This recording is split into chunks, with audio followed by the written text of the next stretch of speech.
Hello students, myself Saket Sahu. I again welcome all of you in this ongoing series of capacitance in lecture number 12. बेटा last lectures में हमने सारी energies discuss करी थी capacitor की और energy density का डिस्कशन करा था।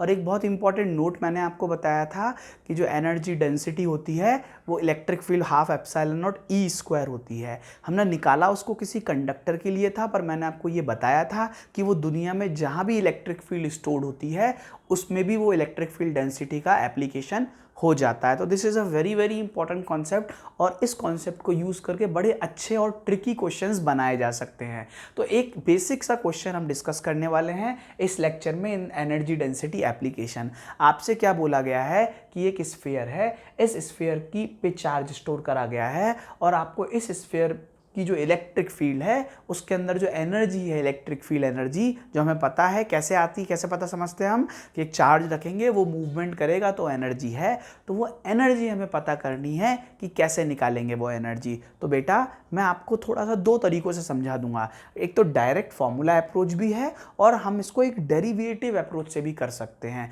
तो सबसे पहले हम इसको इन डेप्थ अप्रोच से समझेंगे, उस अप्रोच से समझेंगे जिस अप्रोच से हमने एनर्जी फील्ड डेंसिटी डेवलप करी है। तो मैं थोड़ा सा आगे बढ़ता हूं बेटा। ये एक आपको एक स्फेरिकल कंडक्टर दिया है और अब आपको इसकी एनर्जी फील्ड निकालनी है। इसके पहले मैं आपको एक चीज़ बता देता हूं, आपने इस चीज़ को तो बहुत अच्छे से समझा ही था। मैंने आपको लास्ट क्लास में बताया था कि half epsilon naught electric field का square. What is this? This is electric field की डेंसिटी। मतलब जिस एरिया में भी इलेक्ट्रिक फील्ड प्रेजेंट है उस एरिया इस वॉल्यूम में भी इलेक्ट्रिक फील्ड प्रेजेंट है, उस पूरी वॉल्यूम में हाँ सबसे जो छोटी यूनिट वॉल्यूम होगी उसमें भी कितनी एनर्जी स्टोर्ड होगी? Half epsilon not E square, क्योंकि एनर्जी पर यूनिट वॉल्यूम मतलब यूनिट वॉल्यूम में इतनी एनर्जी स्टोर्ड है। ठीक है, तो अगर मुझे हर छोटी छोटी यूनिट में एनर्जी वॉल्यूम में एनर्जी पता है तो अगर मुझे इस स्फीयर की एनर्जी निकालनी है तो मैं क्या दिमाग लगाऊंगा, थोड़ा सा आप इसको अंडरस्टैंड करिएगा। ठीक है, अब देखिए, अब अगर मैं इसका सॉल्यूशन करता हूं तो मेरे दिमाग में सबसे पहली स्ट्रैटेजी क्या आई कि यार इस जगह इसकी हर छोटी से छोटी यूनिट एनर्जी मुझे पता है, हर छोटी यूनिट में कितनी एनर्जी है, half epsilon naught electric field square. तो तुरंत मेरे दिमाग में क्या स्ट्रैटेजी आनी चाहिए कि अगर इस कंडक्टर के आसपास मैंने एक यूनिट शेल बना दिया या एक छोटा सा यूनिट शेल ले लिया, एलिमेंटल शेल ले लिया और उस शेल में एनर्जी निकाल ली और उस एनर्जी को पूरी सिमेट्रिकली मैंने इंटीग्रेट कर दिया इन्फिनिटी तक, तो क्या मेरी एनर्जी आ जाएगी? और ये सब हम ऑलरेडी लास्ट क्लास में 11th क्लास में बहुत अच्छे से कर चुके हैं। रोटेशन में और भी सारे सेंटर ऑफ मास में भी हम ये सब चीज़ें निकाल चुके हैं कि अगर मुझे एक स्फेरिकल कंडक्टर की वजह से पूरा इफेक्ट निकालना है इन्फिनिटी तक तो मुझे एक सिमेट्रिकल उसकी एक यूनिट लेनी पड़ेगी और सबसे अच्छी सिमेट्रिकल यूनिट होती है कंडक्टर की, स्फेरिकल कंडक्टर की, वो होती है उसका शेल। तो अब हम जो है इसी कॉन्सेप्ट से आगे बढ़ेंगे। तो सॉल्यूशन में हम जो स्टडी करने वाले हैं, हम क्या करते हैं, हम इस चीज़ में सबसे पहले इस कंडक्टर को बना लेते हैं। तो इस कंडक्टर को मैं ऐसे डिज़ाइन यहाँ पर आपको कर लेता हूँ। तो जैसे मैं इस कंडक्टर को डिज़ाइन करूँगा तो बेटा आप ध्यान से समझें, जैसे इस कंडक्टर को अपन ने डिज़ाइन करा तो मुझे पता है कि इस पे चार्ज Q दिया हुआ है और ये चार्ज इस पे स्टोर्ड है। ठीक है, और इसका रेडियस R है, कैपिटल R। अब मैं क्या करता हूँ, इसके पास सबसे इसकी एक बेसिक यूनिट बना लेता हूँ जो होगी एक स्फेरिकल शेल। ध्यान से देखें आप, तो मैंने तो एक स्फेरिकल शेल बनाने के लिए मुझे दो कोटिंग बनानी पड़ेगी शेल की, तो मैंने एक शेल कंडक्टर बना लिया है।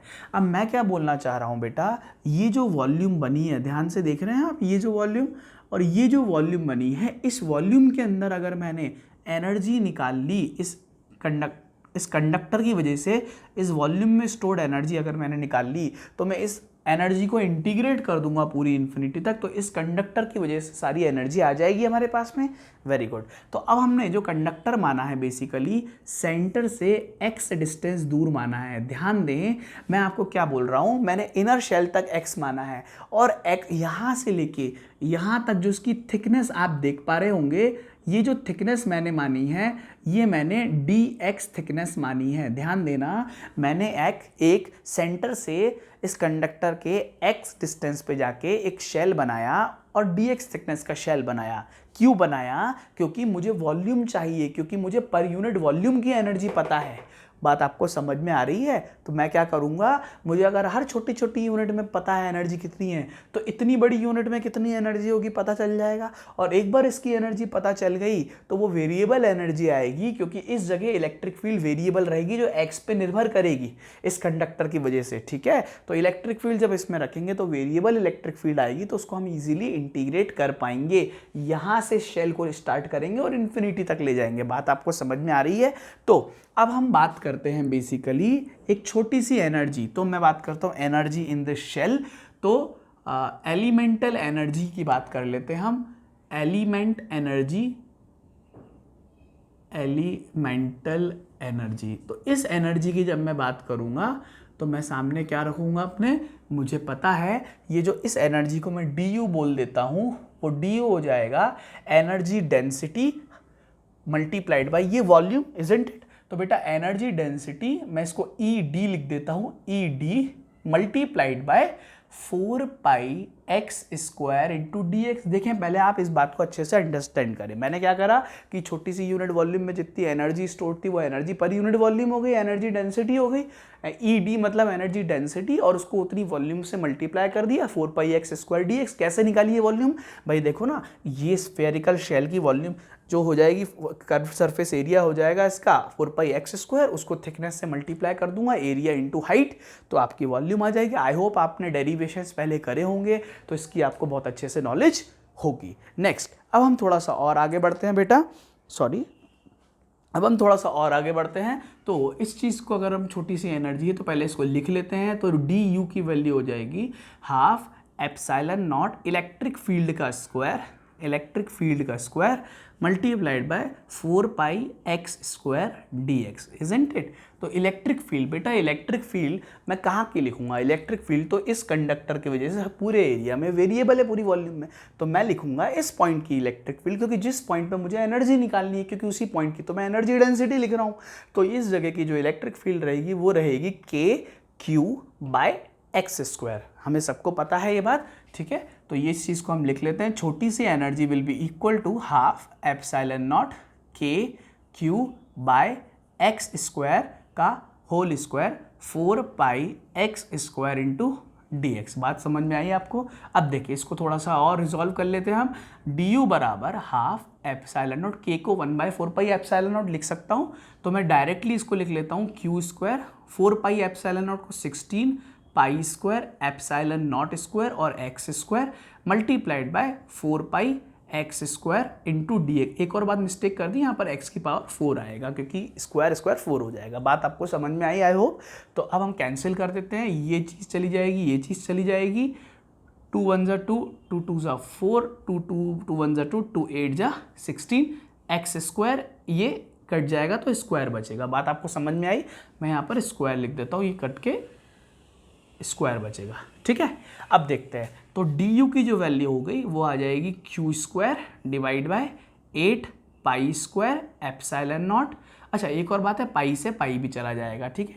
तो 8 पाई epsilon not multiplied by 1/x square into d x. क्या आपको इतनी बात समझ में आई? देखो बेटा मैंने क्या करा, एक छोटी सी एनर्जी निकाल ली इस शेल के अंदर। अब क्या करेंगे हम इसको इंटीग्रेट करते हैं। इंटीग्रेट, अब फिजिक्स का सवाल यहाँ खत्म हो गया है, यहाँ से मैथमेटिक्स स्टार्ट हो गई है। तो इस क्वेश्चन में अब हम कैसे समझेंगे, ये कांस्टेंट, ये कांस्टेंट, ये कांस्टेंट, ये कांस्टेंट, ये पूरा सिस्टम वेरी कर रहा है वेरिएबल x के साथ, और इंटीग्रेशन एलिमेंट वेरिएबल dx है। तो मेरी लिमिट भी किसकी रखेंगे हम? x की। तो x की लिमिट, x स्टार्ट हो रहा है सेंटर से, तो मैं मूव कहाँ कर रहा हूँ? मैं वहाँ मूव करूँगा जहाँ पर एनर्जी है। और एनर्जी कहाँ से कहाँ तक स्टोर्ड है? जब ये शेल पूरा स्फेयर पे है और वापस फिर इन्फिनिटी जाता है, तो जब स्फेयर पे होगा तो ये x छोटा होकर इधर तक आ जाएगा, तो x की वैल्यू रेडियस बन जाएगी, और जब इन्फिनिटी जाएगा तो x की वैल्यू इन्फिनिटी बन जाएगी। तो डायरेक्टली मैं वैल्यू रख देता हूँ x = रेडियस, x = इन्फिनिटी, ठीक है। तो ये टोटल एनर्जी कितनी आ जाएगी? Q square by 8 pi epsilon not, और ये इसकी वैल्यू हो जाएगी -1/x। देखो आप इंटीग्रेशन हो जाएगा इसका 1/x स्क्वायर का, ठीक है। मैं डायरेक्टली लिख दिया, तो r से लेके इन्फिनिटी। अब देखिए आप इसको आप वैल्यू पुट करेंगे पोटेंशियल एनर्जी की, तो Q square divide by 8 pi epsilon not, और ये आ जाएगा माइनस माइनस प्लस हो जाएगा। मैं आपको डायरेक्टली लिख के पूरा ही बता देता हूँ, 1/∞ माइनस 1/r, और एक माइनस ऑलरेडी जो मैंने बाहर लेके रखा है इसको बाहर ले लिया, तो पोटेंशियल एनर्जी आ जाएगी Q² divided by 8πε0r। This should be kept in mind, this is very very important. मतलब कि ये जो सिस्टम ऑफ कंडक्टर है, इस कंडक्टर से पूरी स्पेस में जो एनर्जी स्टोर्ड है वो Q² बाय 8πε0r है। ठीक है, तो मैंने आपको कैसे समझाया, हमने स्ट्रेटजी क्या अपनाई थी, मुझे पता था इलेक्ट्रिक फील्ड डेंसिटी, मुझे ये पता है, और मैंने आपको लास्ट क्लास में समझाया भी था जहाँ इलेक्ट्रिक फील्ड है वहाँ ये डेंसिटी भी है, तो एक यूनिट वॉल्यूम में कितनी एनर्जी होगी, ये होगी। तो मैंने एक छोटी सी वॉल्यूम बना दी, उसमें एनर्जी निकाल ली और उसको इंटीग्रेट कर दिया। ठीक है, तो ये मेरा एक लॉन्ग मेथड हो गया है, पर एक काफ़ी इंपॉर्टेंट मेथड है जिससे हमें ये अंडरस्टैंडिंग समझ में आती है कि इसका यूज़ क्या है और इसका एप्लीकेशन कितने हद तक हो सकता है। ऐसे दुनिया में कोई भी अगर फिगर दे दिया गया और उसकी एनर्जी पूछी गई, इलेक्ट्रिक फील्ड एनर्जी, तो आपको क्या करना है, उस फिगर के आसपास एक सिमेट्रिकल वॉल्यूम बना देनी है और उसको इससे मल्टीप्लाई करके उस वॉल्यूम की एनर्जी निकाल लेनी है और उसको इंटीग्रेट कर देना है। बेटा ये तो आपका मेथड 1 है, ध्यान से देखें, दिस इज मेथड 1।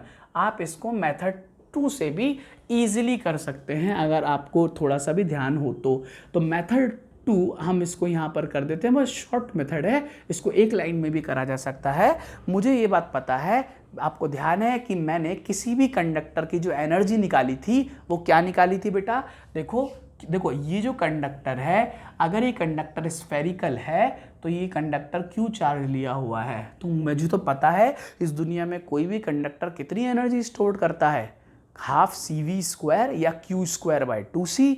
तो इसकी जो एनर्जी होगी बेसिकली वो होगी Q² बाय 2C, जहाँ C क्या होता है बेटा, उसका कैपेसिटेंस होता है। तो कैपेसिटेंस मुझे क्या पता है इस चीज़ का, बिल्कुल पता है, 4πε0r, हम ऑलरेडी डेराइव कर चुके हैं इस चीज़ को।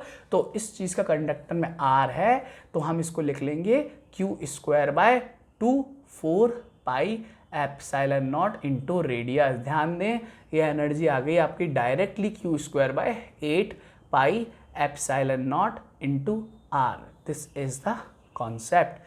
क्या आपको ये बात समझ में आई? तो बेटा यहाँ से भी देखो, ये फॉर्मूला आप तब अप्लाई कर पाए जब यहाँ पर एक स्फेरिकल कंडक्टर था और उसका कैपेसिटेंस आपको पता था। बट अगर ऐसा कोई नॉन यूनिफॉर्म कंडक्टर होता तो आप क्या ये फॉर्मूला यूज़ कर पाते? नहीं कर पाते। मतलब जिस भी फिगर का आपको कैपेसिटेंस नहीं पता है, आप उस जगह डायरेक्ट फॉर्मूला यूज़ नहीं कर सकते हो, बट उस जगह आप ये फॉर्मूला हमेशा यूज़ कर सकते हो, क्योंकि ये एनर्जी डेंसिटी तो हर यूनिट वॉल्यूम में स्टोर्ड है।